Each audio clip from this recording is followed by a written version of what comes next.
From out of the man cave and onto the air, it's your favorite voice of ecstasy. It's John St. John with the best morning after ever radio show. 30-some-odd minutes of happenings, discussions, and full frontal nudity. So put your arms around your speakers. It's John St. John. It is, and I am. Welcome to another edition of the best morning after ever radio show. I know I sound a little subdued for the morning, but, I try to not make everybody just go crazy with my voice and yell in their ears and stuff, and their speakers. But anyway, we got an interesting show this half hour. We are talking about a couple topics. The first one is the nightlife in Chicago and these private clubs and parties and sex parties. There was an article online I want to mention and actually have a guest, one of our experts that calls in. Well, experts. Oh, he is. He's a connoisseur of theater, critic of sorts, Richard Gore, and he's going to be talking with us about things going on in the city of Chicago. We're talking a little Vegas, talk about some more acts that you want to go see when you're out there. And then I've got a crazy story. You gotta wait to hear this one about an old witch's tale. Kind of relates to the fall theme and the October-ish stuff going on, Halloween-ish stuff, I should say.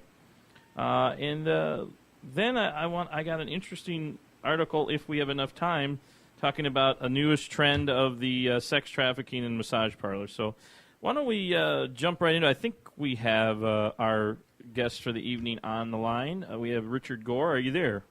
I am here with you. Your entertainment concierge is always there with you. Yes, he is. He's always listening when he's not on live. Thanks, Rich. And by the way, this is not our Friday show. We're not talking entertainment. We're talking nightlife. I get confused. I do so many radio shows. I meant to say John St. John. Sorry. This is John St. John with the best morning after ever. You're on in the mornings now, Rich. How about that? Of course, we're not recording in the middle of the morning, but that's okay. We don't need to give away our secrets, even though I just did.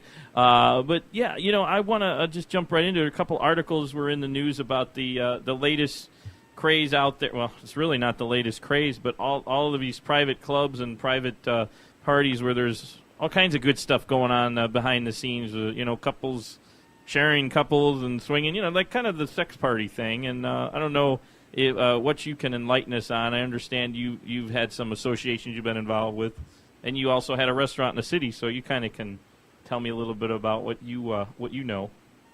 Well, all I know is that people will be people.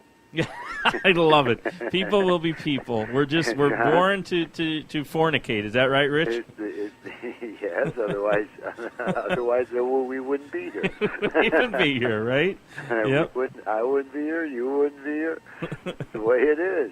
That's funny. Way to start off the morning for everybody listening to us. Love makes the world go round. Love makes the world go round. I wish I had that song. I'd play it, but then we'd get in trouble for copyright probably. You're absolutely right.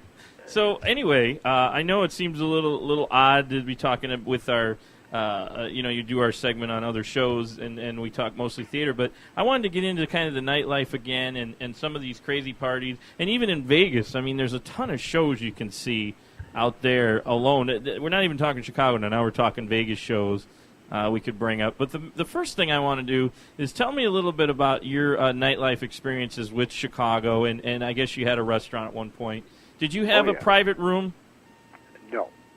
No private room. It was a steakhouse. It was prior to Gibson's. It was the Gibson's of its day. Okay, yeah. Right. For people that don't know, Gibson's is like the most popular steakhouse in the Midwest. Definitely Chicago. And what are there, about a dozen or so steakhouses now that are popular? But that's a big one. Gibson's is very popular. It's the most famous in Chicago and around the country. I would say around the country. Yep, I would. So the celebrities, that's their hangout when they come in. They want a good steak, and they do have a private room upstairs, a relatively large one. Oh, they have their private room. You did not when you had your. You were at the Viagra Triangle, and I don't mean to sound graphic, but it's what Russian Division is lovingly called. What's the term where it's endeared? Chicagoans are endeared to the term of the Viagra Triangle, but if you're from the area, it's basically a Russian division. What do you want to call that? A northeast side hot spot, right near the Loop, I guess. Well, actually, near north. I call it downtown. Really, Rush Street is just north of downtown Chicago. That's a good point. It actually isn't that far out of the Loop, is it? No, it's not. And Rush Street, Division Street is where it ends, and that's 1200 North, and it begins somewhere around Chicago Avenue, where you got some neat restaurants. In any event, so that's it's a strip of only a few blocks. Yeah, and it's so much. I mean, there are nights where you could be out there. I don't know what's going on in these private rooms. We could delve into that in a minute. But there's nights where the girls are, I've been there where they, like on the Super Bowl parties and stuff, they're out there showing their breasts and everything. It's like no big deal. I'm like, wow, what is this, Mardi Gras? I've seen it happen over there.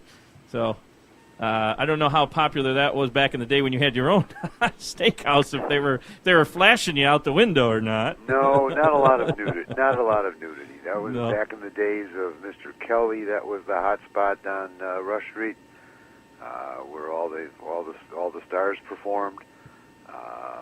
Gibson's did not exist at that time. We had our own Studio 54 on Rush Street, and that's what Studio 54 was modeled after. Wait a minute. Now, this is something, maybe I'm a little too young. You're saying that there was an actual Studio 54 or just similar? No, there was a very, very similar. It was what made nightclubbing around the country a name to reckon with. Chicago was the first one with a club like that. How about that? It started, I swear, the big, huge... big clubbing and all the promotions and the limited list and all the sex stuff in the back room, which I want to get into, that was only a New York thing. But you're saying, in your opinion, you think it started around here. Oh, yeah. Sure, and people that want to make money take advantage of it. But I don't think that you're dealing with a lot of backroom things, and that's not the area of these clubs, and it's not certainly something that they advertise. That's more an area of the gentlemen's clubs that are going on around here. Yeah, and they're definitely not in the... I was just relating because you were telling me off air about your restaurant was down there. I was wondering how wild you got down there. But it sounds like you were more sophisticated. You had like the Sinatra types coming in there, celebrity-wise, and they were doing maybe that kind of music while they're eating their steaks. It was the Jillies of the day. Oh, sure. Everybody knows Jillies. I heard they closed. I don't think they're around anymore, but there were, two of them, I believe, down there as well? And you were before Jillies. Yeah, oh, yes. Long before Jillies. So being a restaurant owner in Chicago and then being involved with the theater, that's what I guess we'll just go right into it. You must know about some of these spots where you go for I guess you can call it the red light district or the after midnight parties. I always thought they had them like in the back room of these clubs or upstairs, but you're saying it's a whole separate establishment. Maybe it's somebody's home or something, but definitely not there or at a gentleman's club. It's you can always find something along those lines if you're looking for it, but you're not going to find it on Rush Street. Well, where are we going to find it, Rich? Let's go find it. We can be critics of another kind. How about that? No. But seriously, our show for people still in Chicago and in most cities, it's still illegal. That's the thing. People cannot advertise those things, but they are findable. I'm a Vegas guy. I only live. I've been born and raised in the Midwest, but I lived in Vegas for 2.5 years, and I guess it never left me. In my adult life, and now I want everywhere to be like that. Because let me tell you something. We could, I guess, move on from Chicago. We could talk a little Vegas nightlife, but there are so many of them there. I don't even know where they're at, but they aren't in the clubs. They aren't in the gentlemen's clubs. They're in it really is a red light district. It's over on the southeast side of town. There's two of them in particular I can think of. One was like the porn movie Behind the Green Door. There actually is a club there of a similar name, and it looks the same. You walk in, and it's like a greenish, like a fluorescent thing. I don't know what you want to call the lighting, but it looks kind of spooky when you walk into the place. And then there's the Red Rooster. I looked it up. It is the Red Rooster. I was talking to you about off air about it. I can tell you that I go back in Vegas. I go back to when the MGM first opened. And before the fire, and then when it reopened. Oh yeah, that's 70s, 60s even, late 60s. I can tell you, I was down in Vegas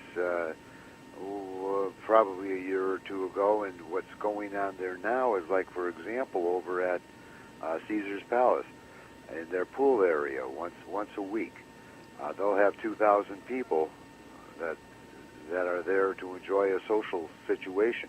What do you mean? Like they got the DJ and they got some party going on? DJ in the pool. Right? Yeah, but see that's the public version. I was hoping you'd want to delve into it with me, having a relationship with some of these singles clubs. You might know a little more. I guess I could talk about it. I wanted to hear your stories and see what you've seen out there. But you've never been to a lot of those secretive clubs that you know about them, but you really don't. Some of them are invite only. You haven't had a chance to see any of those?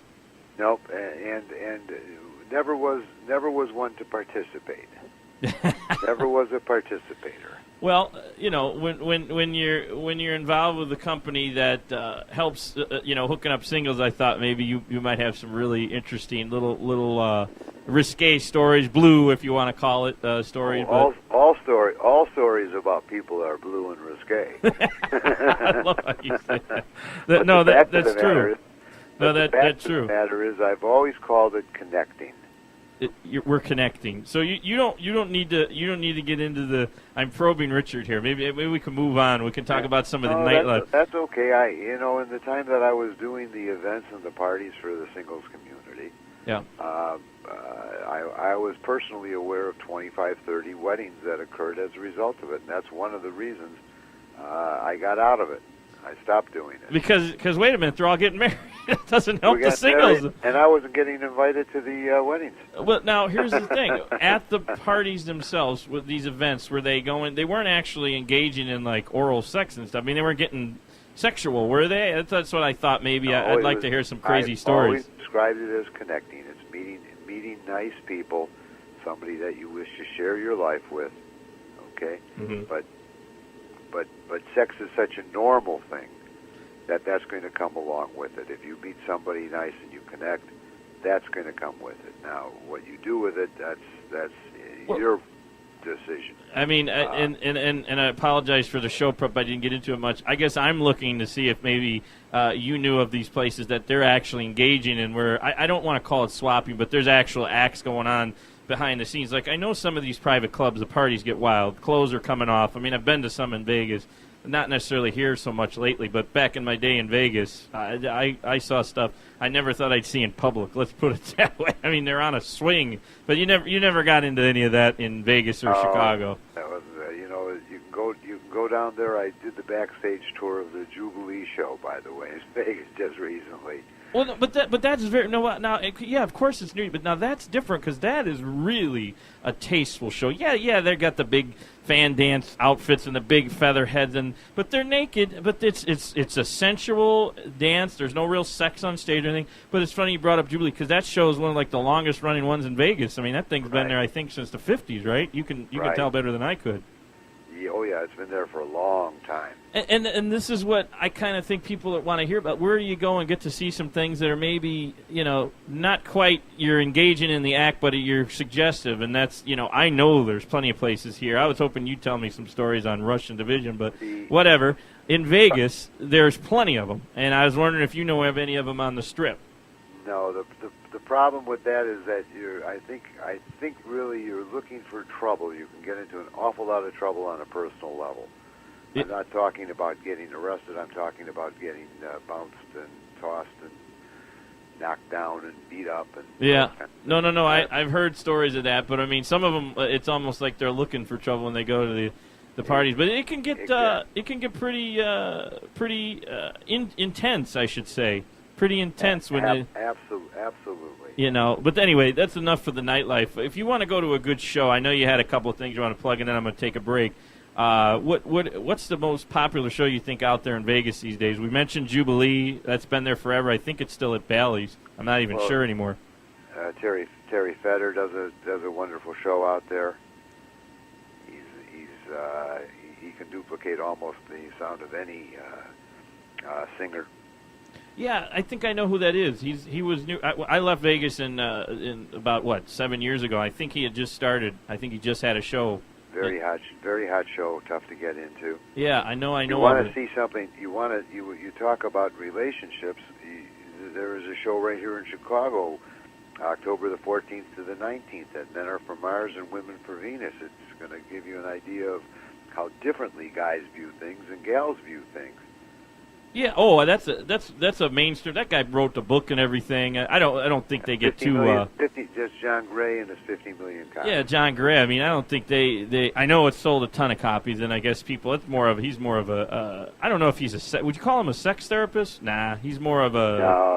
Relationship expert, maybe. I don't know. No, I wouldn't even call him a relationship expert. I would call him. He spotted the differences. He spotted things that you see yourself and.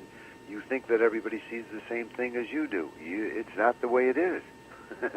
That's why it's worth seeing the show. I never have. And it's very funny. I've read the book. I'm just not quite sure how it would be adapted. So do they actually make the people into actual couples, or is it kind of based on like he's narrating the story? I don't understand how they would turn that book into a play. The fact of the matter is that men visualize and think of what they see in one way and women in another. And there's and there's such major differences as to how men and women view the same situation. I mean, obviously they don't get any. They're not taking any clothes off in that one. But I have heard it gets great reviews. The guy is all over the news. I mean, I probably. If I could actually get him, I probably could book him to come on here if I could get a hold of his publicist. But another one, before I forget and we take a break, you were talking about, and he's like one of the hottest acts out there. We're kind of bouncing around, going back to the Vegas thing. But I think he's touring the country. I think he's in Chicago, too, is Jeff Dunham, right?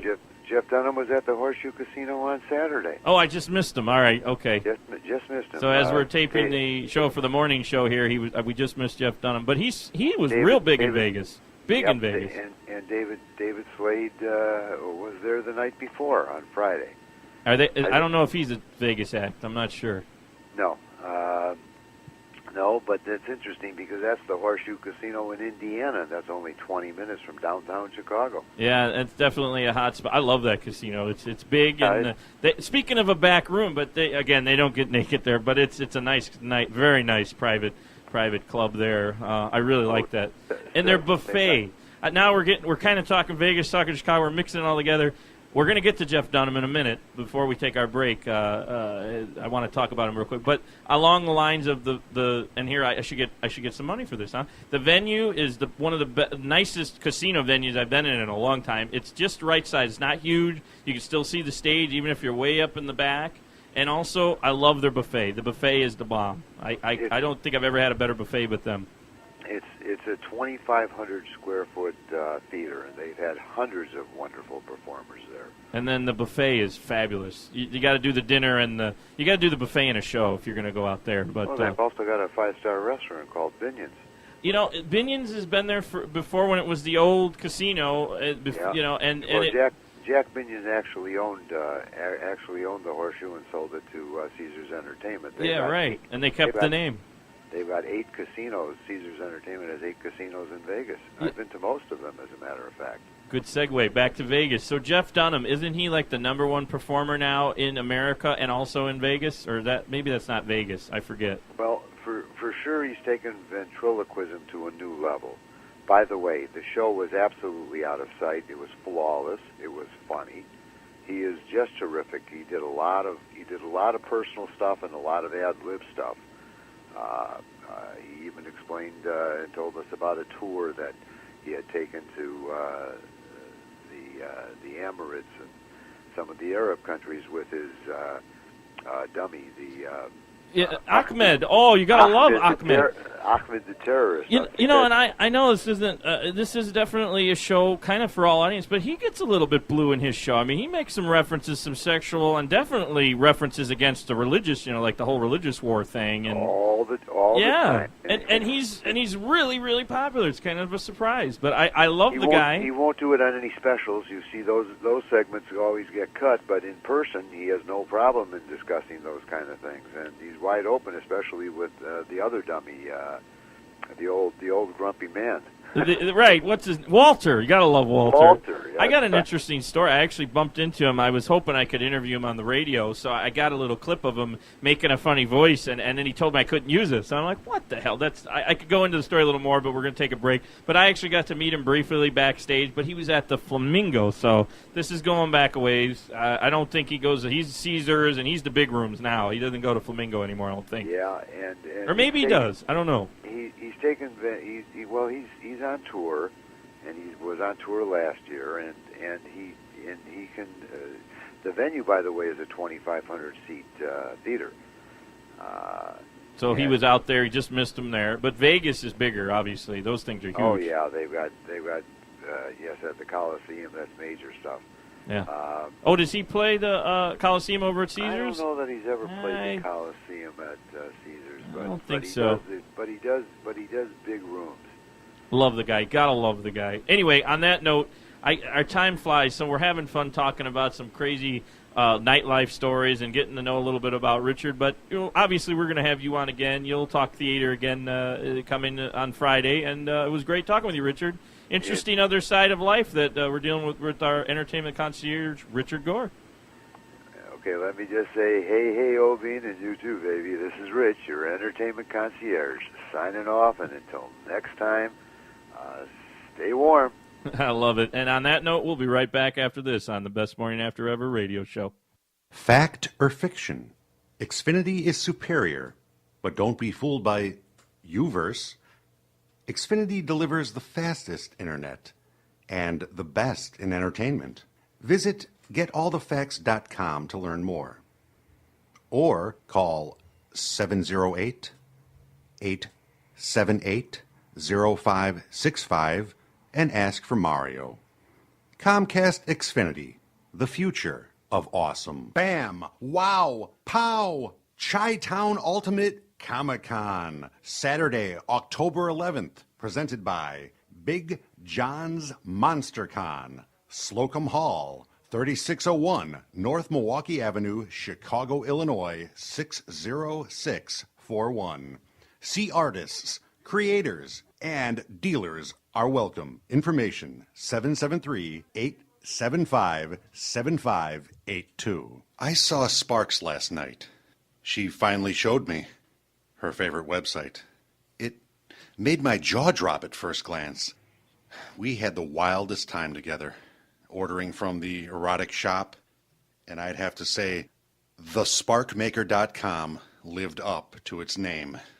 And now, I have plans to surprise her. I'll show her something she hasn't seen. Thank you, thesparkmaker.com. Don't miss him any longer. John St. John is back to fill your ears with his goodness on the Best Morning After Ever radio show. John? Yeah, that's right. It is John St. John back with you about another 7 minutes or so here on the Best Morning After Ever radio show.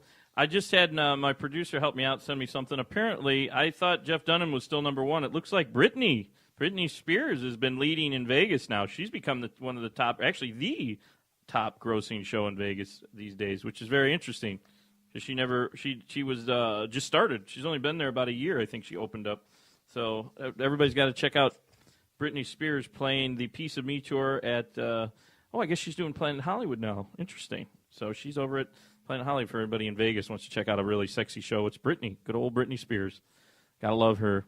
And I'll tell you, I keep hearing the commercials. I got to get some stuff from thesparkmaker.com. Definitely help me out for going to my parties and having something to give to the ladies after my nights out with them at these shows and our private parties I'm going to have to go to, maybe with or without Richard. Anyway, I have a caller. Go ahead. Caller, you're on the air here with the Best Morning After Ever. I bet you want a rusty trombone, don't you? How you doing? It's my favorite friend, my stalker caller. How are you, Miss? Are you there with us, Miss? Aunt Flo. Thank you. I'm wet as always. How are you doing? I'm actually getting a little sweaty in here. It's getting hot. You're turning me on, babe. You're turning me on. No, we were just talking about crazy places to go for private parties and the nightlife in Vegas and Chicago.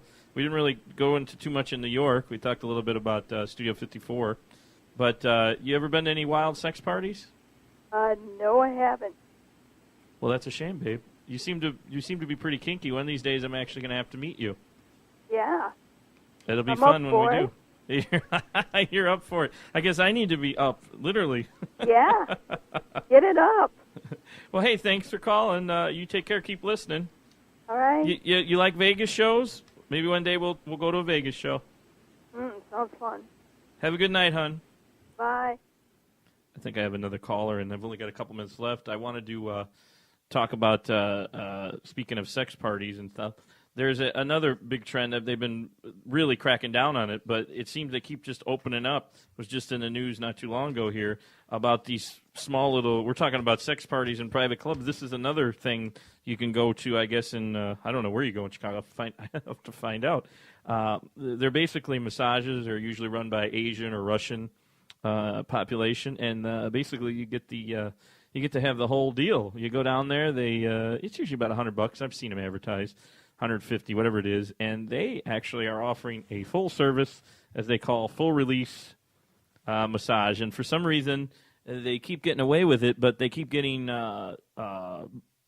shut down, and they're being charged with sex trafficking. So I'm a little concerned. If I've been to a couple of these parlors before, not necessarily illegal one, but I hope that the women there were licensed. I never really asked to look on the wall. I don't know. Have you ever asked to look on the wall?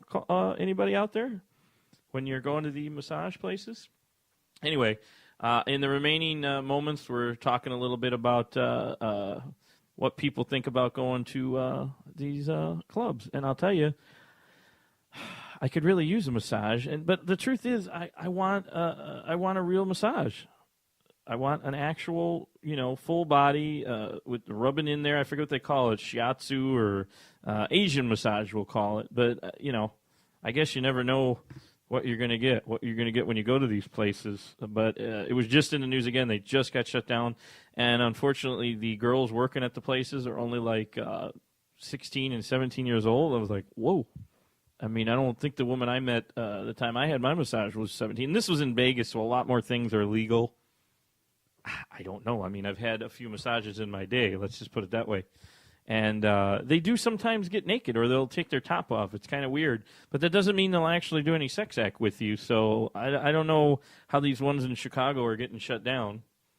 But they're getting shut down, which is meaning to me that they must all be, I guess, illegal. Or they're giving you a nice hand job, or maybe they're having full-on oral sex or just sex. I don't know, but I would like to know more about that. Oh, I have a caller in the last couple minutes of the show. Maybe he'll know.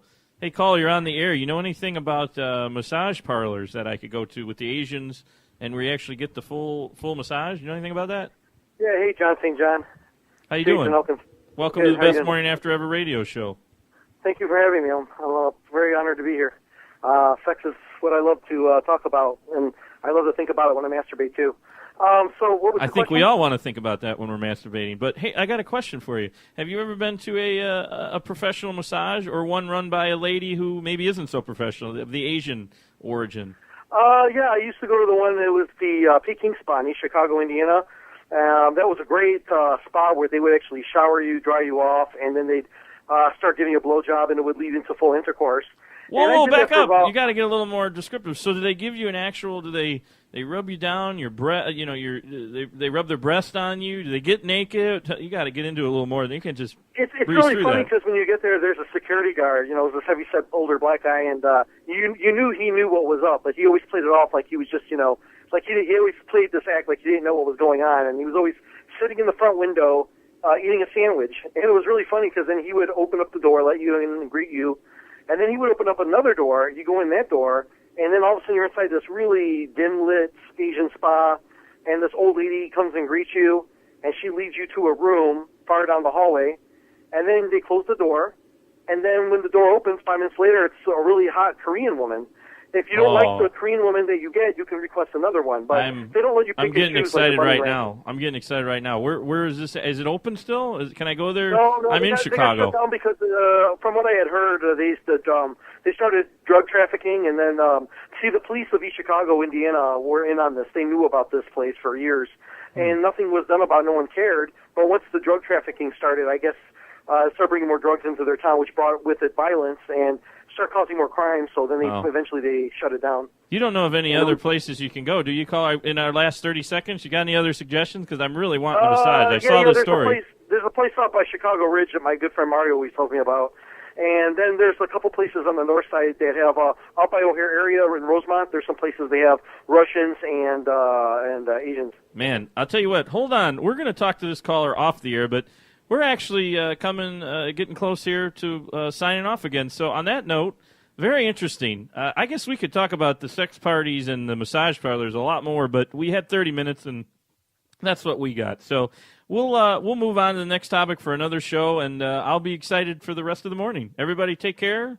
You're listening to John St. John over here on the Best Morning After Ever radio show on SlammerNetRadio.com. Take care, everybody. Have a good day.